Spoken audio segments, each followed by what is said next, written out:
aos irmãos e amigos que mais uma vez me acompanham aqui pelo canal Igreja Ameaçada de Extinção. Hoje é 15 de junho, terça-feira. Continuamos aqui com mais um vídeo, trazendo assim ao conhecimento de todos sobre os fatos relacionados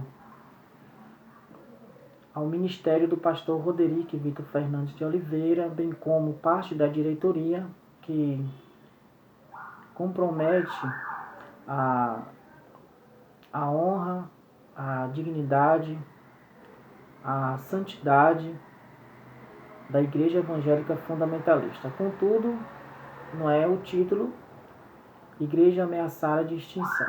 Logicamente que suas ações, suas atitudes simplesmente ameaçam, mas de forma alguma vai conseguir extinguir a igreja, porque a igreja é de Deus, a igreja tem conhecimento da verdade, que é o Senhor Jesus Cristo, a igreja tem um lastro doutrinário muito consistente, deixado pelo pastor Antônio Fernandes de Oliveira, que muito tem feito pela igreja no sentido doutrinário, o seu testemunho, principalmente do tempo da divisão para cá. No último vídeo passado, nós estávamos falando aqui sobre o fator que levou a igreja a se dividir mais ou menos no ano de 1994 a 1995, mais ou menos nesse ano, não é? E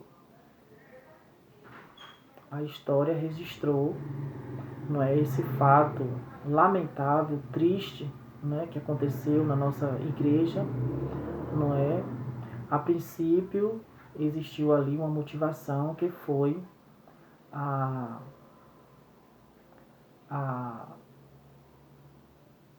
necessidade de reformar o templo aqui na Barão do Rio Branco, no centro da cidade de Feira de Santana. E os irmãos ali, não é, vendo a necessidade de reformar a igreja juntamente com o pastor, se mudaram para a rua Lázaro Lodovico, no bairro Brasília, e ali foi demorando, segundo os relatos e momentos que vivi naquele dia, os momentos, mas eu tinha ali de apenas 16 anos, de idade, quando isso tudo veio à tona. Diante da necessidade, a igreja transferiu-se para congregar na rua Lázaro Lodovico, no bairro Brasília. E ali, segundo o relato de alguns irmãos e da própria história, se passou ali mais de um ano naquela localidade, até que 11 irmãos, nós tiveram a atitude de ingressar com uma ação na justiça, e a juíza, que foi a da ocasião, deu favorável a esses 11 irmãos, e aí dissolveu a diretoria da igreja. Toda a diretoria foi dissolvida. E esses 11 irmãos passaram a administrar a igreja. Daí para frente, quanto ao que aconteceu lá na igreja, na sede, principalmente na Lázaro Lodovico, eu não tenho mais informações no contexto geral da história. Sei de alguma coisa, porque tenho conversado com alguns ex-membros de lá, e não posso falar nada sobre o que aconteceu dali para frente com eles. Sei que houve a reforma, e eles voltaram para lá, a igreja voltou para lá e continuou, mas essa parte da história a gente vai deixar aqui de lado e vai seguir na parte que eu segui, que foi a parte que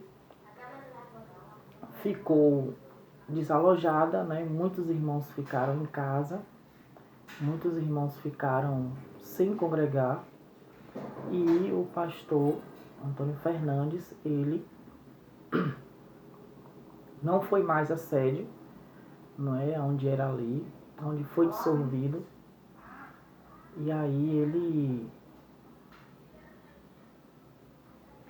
depois de um determinado pouco tempo, acho que meses, ele começou a se reunir ali na casa do irmão Mário Ribeiro, na Avenida João Durval, não é, aqui em Feira de Santana. Então, logo eu fiquei sabendo, eu tinha 16 anos e com aquilo tudo meus pais não foram mais para a igreja. Meus pais, infelizmente, entraram em processo de divórcio naquela época, não é? Passou ali quase 5 anos ou 4 anos até resolver o problema deles e eu, infelizmente, não é, enfraqueci na fé e no momento acalorado da idade ali, jovem, 16 anos, infelizmente, eu saí do caminho do evangelho, fiquei frequentando, né, ali na casa do irmão Mário, os primeiros cultos, que era ali a quartas e sexta-feira, como também o culto matutino, né, que começou ali na Lázaro Lodovico, na Barão do Rio Branco, passou para Lázaro Lodovico, eu lembro muito bem, no mês de janeiro, e ficou ali na casa do irmão Mário também, né.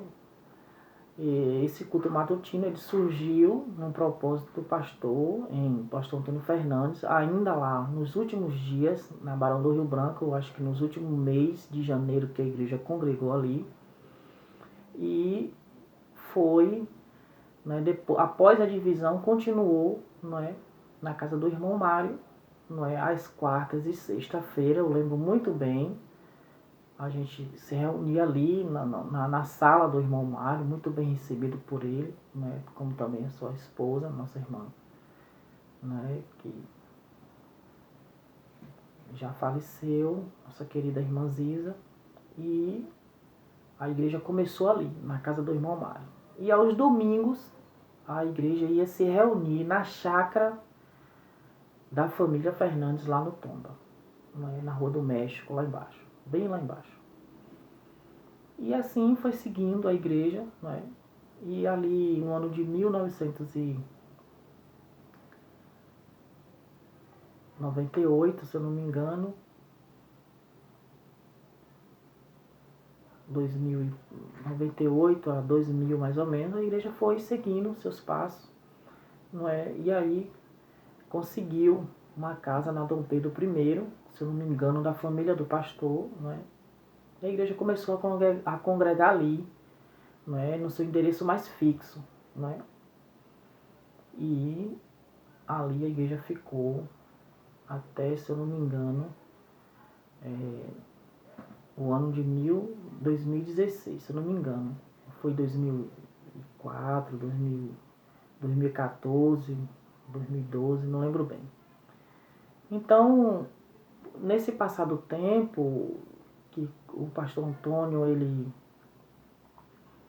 não é, começou a fazer cultos ali na casa do irmão Mário, muitos irmãos foram chegando, né? Para o irmão Antônio, os irmãos ficaram desagregados, né? Escandalizados com o jeito que a coisa aconteceu, não é? Os irmãos ficou desagregados, desmotivado a ir para a igreja, né? Principalmente o irmão Antônio, né? Diante daquela situação toda que ele passou, ele não teve mais ânimo, na minha opinião, mais coragem de voltar à igreja para congregar. E muitos irmãos também não foram mais, abandonaram, não é? Que na época foi um escândalo muito grande, né? Porque ali, segundo o meu entendimento, né, poderia de um lado ou do outro ter evitado isso. Como assim? Na minha opinião, não é, o pastor deveria ter, não é, sempre que requisitado, feito uma assembleia. Mas eu estou falando isso do lado de cá, do lado de fora. Eu não era membro, não estou com o estatuto na mão, no regimento interno, para debater dentro da legalidade. O que eu soube que houve uma demora para que essa reforma viesse a acontecer. Agora, os motivos que levaram o pastor a demorar tanto para reformar o templo, a ponto de levar esses irmãos levarem essa situação para a justiça, não é? foi o fator que aconteceu. Uma coisa eu sei, não foi falta de dinheiro e todo mundo sabe disso. Existia na época um caixa, não vou falar o valor quanto era, mas tinha muito dinheiro e dinheiro não era a questão no momento. A questão era outra coisa que também o pastor nunca deu essas explicações convincentes, né? Disse que estava aguardando, esperando, fazendo projeto, aguardando o melhor momento para fazer, e nisso demorou muito. A vizinhança reclamava porque tinha vândalos que adentraram o templo ali, onde estava fechado, né? Não tinha ali ninguém tomando conta. E aí esses irmãos, vendo que o templo representava a primeira igreja de Feira de Santana, ficaram inconformados com a situação, ingressaram na justiça e a justiça deu favorável e dissolveu o pastor, a diretoria toda da igreja foi dissolvida. Não é? Então, se o pastor, na minha opinião, hoje, eu falo questão de opinião, ele tivesse reunido a igreja todas as vezes que precisasse, o que acontecesse seria responsabilidade da igreja. Como hoje aconteceu, né? A igreja votou a favor da minha exclusão, não é mesmo coagida, mas ela vai responder diante de Deus. A responsabilidade é dela, né? E claro que proporcionalmente a quem a levou a igreja a fazer isso aí. Mas dentro da legalidade foi legal, sim, o processo foi legal, de exclusão foi, né? Foi democrático, foi a maioria das pessoas que votaram, é por isso que cada um vai apresentar diante de Deus seu voto. Ninguém vai fugir da responsabilidade. Quando chegar lá o dia, né, que você aí que deu seu voto para me excluir, né, ser chamado e dar sua explicação, né, você vai receber de Deus ou a recompensa ou a punição, né? Eu acho e tenho certeza que vai ser punição, porque motivo para isso não houve. Né? O membro ser excluído porque criticou uma ação da diretoria de fechar a igreja sem que a igreja permitisse em assembleia, sem que o Estado proibisse, sem que houvesse uma extrema necessidade para ter tomado o ato em si, que é um fator, e mantido o templo e a igreja e os cultos suspensos por 6 meses. É outro fator. São 2 fatores em um só.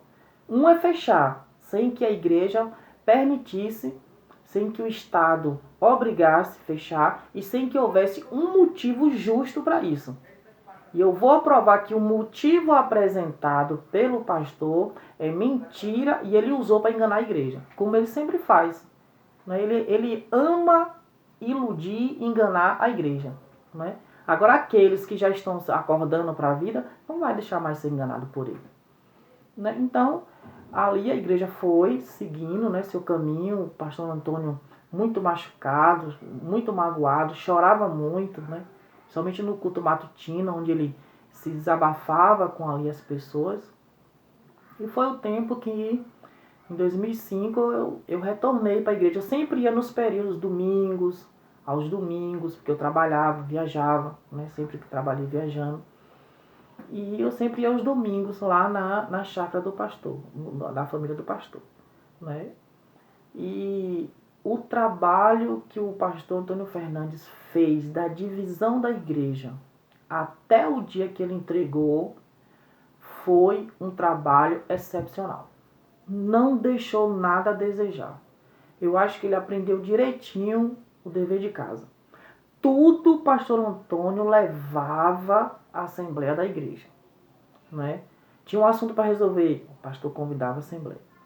Tinha uma decisão para tomar, o pastor convidava a igreja. Eu acho que ele aprendeu, né? Passou a ser digamos, um corretivo, porque ele não teria lá atrás feito essa bondade, né? Teria adiado várias reuniões de assembleia para tomar decisões, e aí, dependendo da situação, ele aprendeu o dever de casa, e ali estava muito bem. E outra coisa que chama a atenção era um pastor que nunca fechou o templo da igreja, nunca suspendeu um culto. Né? O pastor Antônio deixou registrado na história que nem para o sepultamento dele a igreja iria fechar. Um fator chamou muita atenção nesse sentido.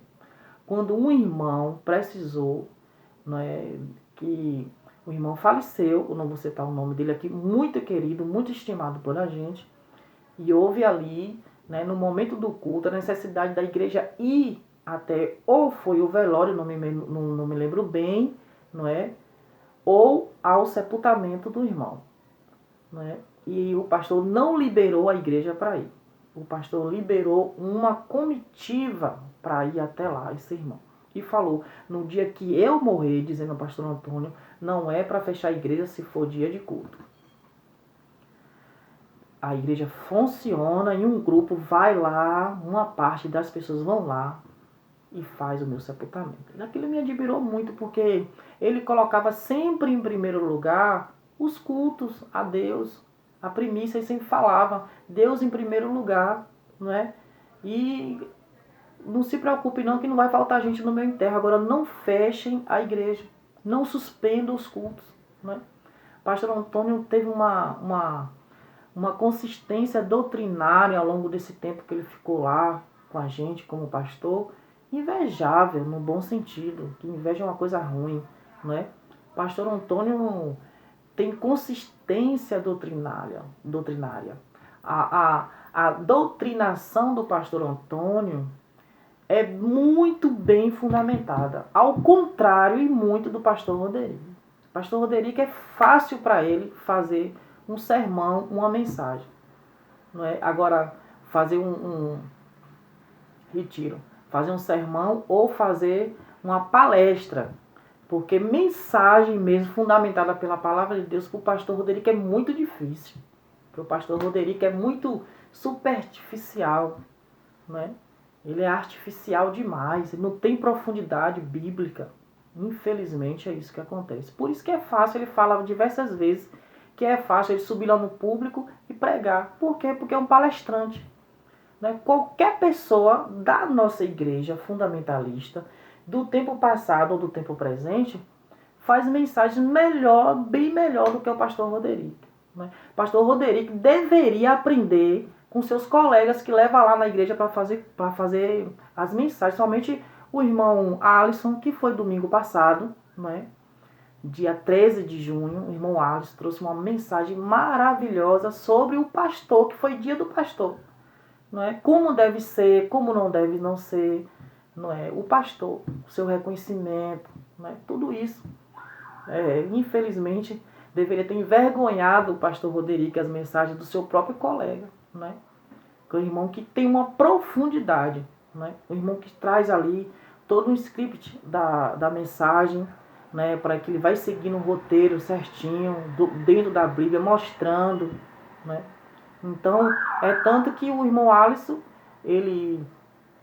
todo o trabalho que ele tem, né, de mensagem, ele reconhece que é um trabalho difícil, não é? Porque você se esforça muito, é usado ali pelo Espírito Santo para transmitir a mensagem. Isso não é fácil, não é? Quanto fazer uma palestra é muito fácil, é fácil demais trazer uma palestra. Qualquer criança de 16 anos lá, você pode dar um tema e ele vai lá e a gente fala aqui num termo bem rústico, destrincha os assuntos e traz. Por isso que para ele é fácil. Ele não tem consistência bíblica. Pastor Roderico, ele mais na frente eu vou contar como ele apareceu na igreja lá, como era o comportamento dele, aonde ele sentava, qual tipo de comportamento dele, né? Infelizmente. Então, o pastor Antônio teve essas virtudes ali. O pastor Antônio conseguiu, ao longo do tempo, desde de 1995, né, que foi mais ou menos o ano que a igreja separou, até 2016, quando assumiu o pastor Roderico, não existe nada que desaponte o pastor Antônio Fernandes. Se houve lá no passado, com a separação, do lado de cá, foi um pastor exemplar. O pastor Antônio ele conseguiu fundar, não é, começar um trabalho. Aliás, o trabalho foi começado pelo um irmão que já faleceu ali em Santo Estevão. Mas o pastor, dentro da sua gestão, ele conseguiu construir um templo, 2 templos, né? Um da Filinto Marques Cerqueira 585, que é onde nós congregamos até hoje, não é? Ali foi um terreno que a igreja foi juntando dinheiro, e um membro viu aquele terreno e aí comentou com o pastor, e aí a diretoria achou por bem comprar acertadamente, né? Graças a Deus, hoje é uma localidade muito boa, que é essa localidade aqui, né?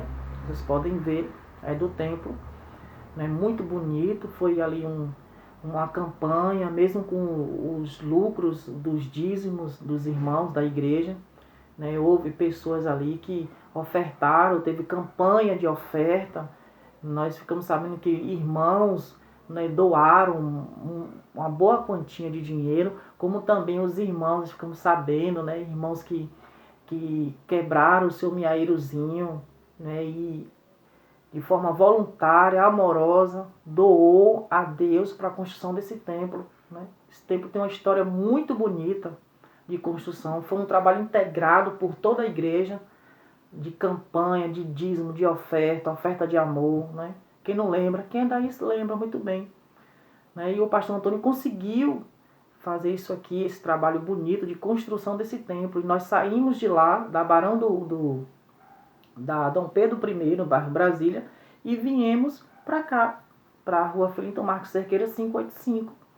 E a igreja ia crescendo, o pastor Antônio foi fazendo um bom trabalho, né? Depois que mudou, a igreja conseguiu mais espaço para ter campanha de visitante, pregação do evangelho domingo à noite, que não existe mais pelo pastor Roderick, apelo, né, depois de apresentação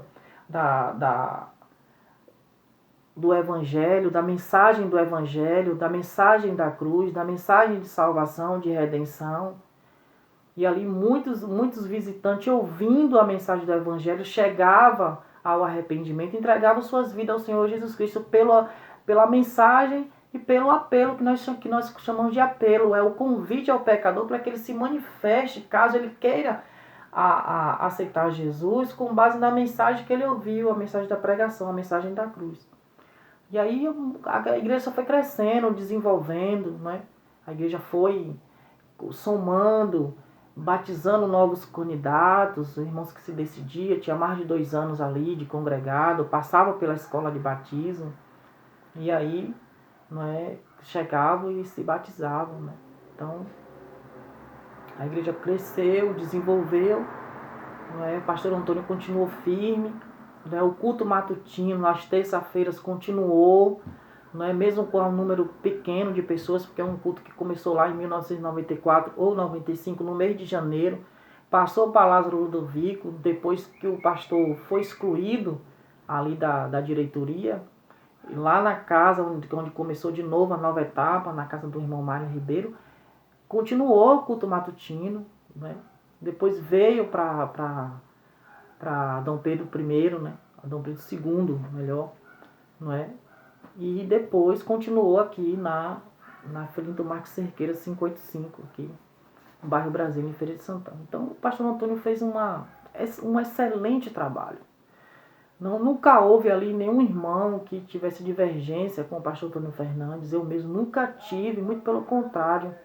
Muito respeito pelo pastor Antônio. Não tenho o que falar dele, eu não vou trair a minha consciência. Depois dele ter errado, né, em não ter me chamado para saber quais eram os motivos, pendeu para o lado familiar, um grande erro do senhor, pastor Antônio. O senhor deveria chamado, traga ele aqui, vou conversar com ele, né? Sempre a gente conversava, e hoje o senhor parece fechar a cara para meu lado, não fala mais comigo, quando fala com a cara fechada, né? Um filho na fé, batizado pelo senhor, né? Culto de casamento, que não foi cerimônia de casamento, né? E o senhor trata com menosprezo, porque eu fiquei a favor da igreja aberta na pandemia, que o culto viesse ser presencial. O culto que eu sempre defendi foi presencial e essencial, que hoje todo mundo vê aí os políticos brigando, trazendo à tona aí que é essencial e conseguiu esse direito. Isso que eu sempre defendi do primeiro ao último dia e sempre vou defender. Né? Toda a motivação da minha exclusão girou em torno disso, simplificando. Fiquei a favor da igreja continuar aberta, sem que o Estado proibisse, sem que a igreja quisesse, a igreja, claro que a igreja queria continuar, né? Porque não teria motivos nenhum para isso. Tudo foi uma encenação nos primeiros dias, que logo com 1 ou 2 semanas logo se viu que as coisas não eram bem assim. Então poderia sim a igreja ter decidido, quem sabe até fechar em ata, em reunião, mas com 1 ou 2, 3 semanas ter voltado, como aconteceu na maioria das igrejas, e ter continuado. Agora ficou 6 meses fechado, ninguém falava nada, todo mundo concordando. Depois da gente, doutrinado pelo pastor Antônio Fernandes, sabíamos que vinha coisas que iria tentar abalar a igreja, a fé, o reino do Senhor Jesus Cristo. Mas só tentaria, né? Porque aqui no meu bairro, várias igrejas nunca fechou. A menos quando era toque de recolher, até depois das 8 horas, então os cultos começavam 6 e até 6, 7 e meia, 8 horas, estava acabando 8 horas, no máximo 8 e meia as pessoas estavam em casa. Nunca houve motivo para a igreja não se reunir, respeitando os protocolos de segurança. O uso de máscara, né? Distanciamento, que nós vamos falar com isso mais na frente, né? O álcool em gel, todo o protocolo aí, né, que inventaram aí, que tivesse, pouco importa. O que importa é que a igreja estivesse funcionando como estava hoje. Porque naqueles primeiros dias foi muita agonia, as pessoas ficaram tipo apavorada com a situação toda, todo mundo com medo, no pânico, né? E a gente sabe que nesses momentos a igreja tem o seu papel fundamental, não é? Que é de acolher seus membros mais fracos, mais necessitados, como também aqueles descrentes que num momento como esse iriam procurar a igreja para ouvir a palavra do evangelho. Como a igreja ainda estava na terra, a obrigação dela é pregar, abrir suas portas para receber os necessitados, seja de dentro ou de fora. A igreja tem seu papel fundamental. Grandes líderes defendiam isso. Não é? Silas Malafaia defendia isso. E outros líderes religiosos. Não é? Eu não quero nem citar o nome aqui, mas eu presenciei provas de fé de pessoas que nós, como evangélicos, criticamos com razão. Porque não é do feitio deles, não é da base doutrinária dele, é a pessoa do Senhor Jesus Cristo. A fé deles estão em outros segmentos, mas têm o direito de manifestar sua fé, e estavam lá manifestando a fé, todos de máscara, né, com distanciamento, fazendo seus trabalhos religiosos e com o aval do Estado, porque até 50 pessoas poderiam se reunir, não é? E nós, que a vida toda aprendemos com o pastor Antônio Fernandes, nunca fechar a igreja, nunca suspender culto. Um momento como esse, de pandemia, de ameaça, porque o mundo está aí, está fechando, então a igreja também vai no barco, Por isso que muitas vezes o Estado bota a igreja como empresa, porque a igreja que deveria, não é, se comportar nesse momento como atalaia do evangelho, não é? Representando, não é, os pilares do evangelho de Jesus Cristo, não deixar se abater por essas coisas, continuar na linha de frente, porque é essencial. Os seus líderes vai lá e fecham a igreja, pronto. Aí vai fazer o quê? Né? E ainda o que tenta falar o contrário, dizer que é essencial, que a igreja tem que funcionar, que foi uma covardia dos seus líderes fechar, e eu vou provar que foi covardia, eu vou provar aqui, entendeu? São excluídos, botados para fora. Em que mundo nós estamos vivendo? Uma igreja que prega a vida, não é? Aos pés do Senhor Jesus Cristo, custa o que custar, de repente um vírusinho insignificante, não é? Fecha a igreja 6 meses, depois fecha mais 8 meses, e quem fala é posto para fora. E é esse tipo de líder que quer ter moral espiritual, social, para conduzir o povo de Deus. Meus irmãos e amigos, até hoje será só isso aqui, já são quase 30 minutos de vídeo. Muito obrigado pela sua atenção. Amanhã, se Deus permitir, ou depois da manhã, eu volto. Deus abençoe você, sua família, sua vida. Continue firme com Cristo. Estamos nos últimos tempos. É hora de nos posicionarmos. Eu me posicionei a favor da igreja aberta, do culto presencial. Nunca vou me arrepender. Nunca irei me arrepender disso. Faria tudo de novo. Né? Deus abençoe. Uma boa noite. Até amanhã ou depois, se Deus assim nos permitir.